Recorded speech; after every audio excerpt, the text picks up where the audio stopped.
도를 배반하는 자는 엄한 징계를 받을 것이요 견책을 싫어하는 자는 죽을 것이니라.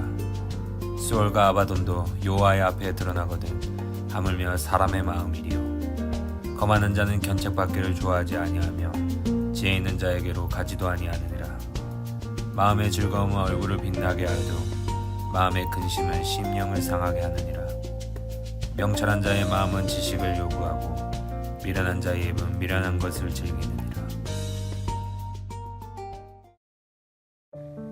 우리는 살아가면서 특별한 결단을 하게 되는 경우가 있습니다. 바로 다이어트, 운동, 공부 등과 같은 결단인데요. 하지만 작심삼일이란 말이 있듯이 세운 계획들을 온전하게 실천하는 사람들은 조금 드문 것 같습니다. 이유가 무엇일까요? 목표를 성취하기 위해서는 그 목표가 요구하는 꾸준한 행동이 필요한데 그 행동에 제동이 걸렸기 때문입니다. 게으름, 분주함, 미루는 습관 같은 요소들이 꾸준한 행동을 멈추게 하는데요. 그런데 사실 더 자세히 들여다보면 이런 요소들이 우리의 행동에 직접적인 타격을 가하지 않는다는 것을 알 수 있습니다. 그 요소들은 행동보다는 우리의 마음을 공격하게 되는데요.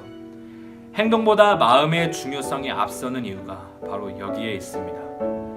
마인드 컨트롤이란 자신의 생각, 행동, 감정 등을 절제하고 조절하는 일을 의미합니다. 흔히들 마음먹기에 달렸다라고 표현합니다. 어떤 행동에 변화를 주기 위해서는 반드시 마음에 자극을 주어야 하지만 마음이 변하지 않는다면 결국 행동도 변하지 않는다는 뜻입니다. 그런데 오늘 잠언에서도 우리에게 이런 마음에 대한 말씀을 전해주면서 두 가지 사실에 대해 알려주고 있는데 그 첫 번째는 바로 하나님의 법을 가까이 하라고 말씀하고 있습니다. 오늘 본문은 10절 말씀으로 시작하고 있습니다. 여기서 도는 사람이 행할 마땅한 도리를 포함하며 하나님께서 사람에게 요구하시는 법도를 의미합니다. 마음을 다루는 오늘 말씀에서 잠언은 왜 도에 대해 언급하고 있을까요? 우리가 하는 모든 일에는 어떠한 기준이 필요합니다. 만약 기준이 없다면 그것은 무질서한 결과를 가져오게 되지요. 예를 들어 기준 없이 건축한 건물은 부실공사로 이어질 가능성이 높으며 일상에서 흔히 접할 수 있는 스포츠에서도 법을 제정하고 시행하는데도 기준이 필요합니다. 그리고 더 나아가 이러한 기준은 우리 인간관계 안에서도 필요로 합니다. 그런데 사실 마음이라는 것은 우리 눈에 보이지 않는 영역이기에 무한 자유지대이며 그 누구도 자기 자신의 마음을 통제하거나 규제할 수는 없습니다. 하지만 오늘 하나님께서는 그 마음에도 기준이 있기를 원하십니다. 하나님께서는 천지를 창조하신 이후에 사람에게 세상을 다스릴 수 있게 모든 것을 허락하셨고 모든 것을 허용하셨습니다. 그러나 그 가운데도 기준을 제시하셨는데 그 기준은 바로 통제와 억압이 아닌 생명과 안전입니다. 그렇다면 우리 그리스도인들은 마음을 사용할 때 어떠한 기준으로 살아가야 될까요? 그것은 바로 하나님의 말씀입니다. 하나님께서는 우리가 말씀을 지키면 생명과 형통을 경험하게 되는 말씀을 주셨습니다. 예수님께서도 마태복음에서 우리의 마음이 어떠한지를 말씀하시면서 그런 마음을 떠나 항상 말씀 앞에 우리의 마음을 지킬 것을 이야기하고 계십니다. 이렇듯 우리는 늘 말씀을 사모하며 그 말씀 앞에서 내 마음을 점검해야 할 필요가 있습니다.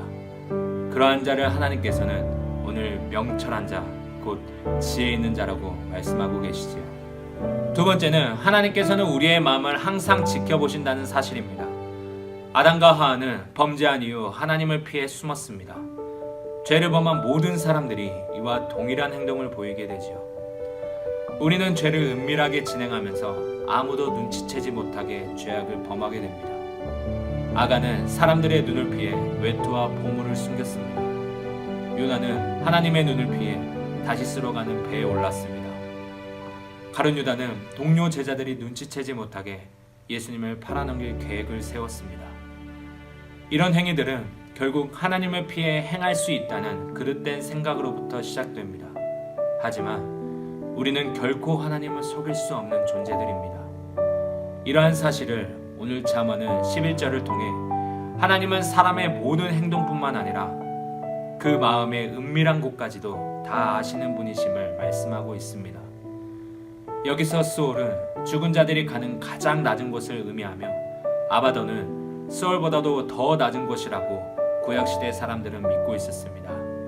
그런데 그런 곳까지 하나님 앞에서 드러나는데 하물며 한낱 사람의 마음이 하나님 앞에서 감춰질 수 있겠느냐라고 이야기하고 있는 거지요.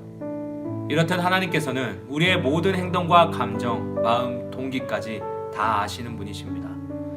사람들은 누군가 자신을 지켜보고 있다고 생각하면 행동이 부자연스러워집니다. 우범지대에 CCTV를 설치한 이후 범죄 발생률이 현저하게 줄어들었다는 통계가 이를 증명하고 있지요. 이처럼 그리스도인들이 자신을 제어하는 방법은 바로 하나님께서 나를 지켜보고 계신다는 확신 안에서만 가능하게 됩니다. 그렇다고 해서 하나님을 감시자로 인식하라는 말이 아닙니다. 부모가 자신의 시야에서 자녀들을 놓치지 않는 이유는 감시하기 위해서가 아니라 보호하고 돕기 위한 것처럼 하나님께서도 우리를 언제나 어디서나 보호하시고 도우시기 위해 항상 바라보고 계신다는 사실을 기억하시길 바랍니다. 그리고 이러한 믿음을 가진 지혜자의 모습으로서 하나님께서 주시는 평안과 기쁨을 항상 마음에 채워가는 삶이 되기를 원합니다. 사람의 모든 행동의 시작은 마음으로부터 나오게 됩니다. 행동을 고치기 위해서는 먼저 마음을 고치는 것이 필요한데요. 그러면서 세상 사람들은 자신의 마음먹기에 행동이 달렸다고 말하곤 합니다. 하지만 우리 그리스도인들은 그 마음에도 하나님께서 주신 기준이 있음을 기억해야 합니다.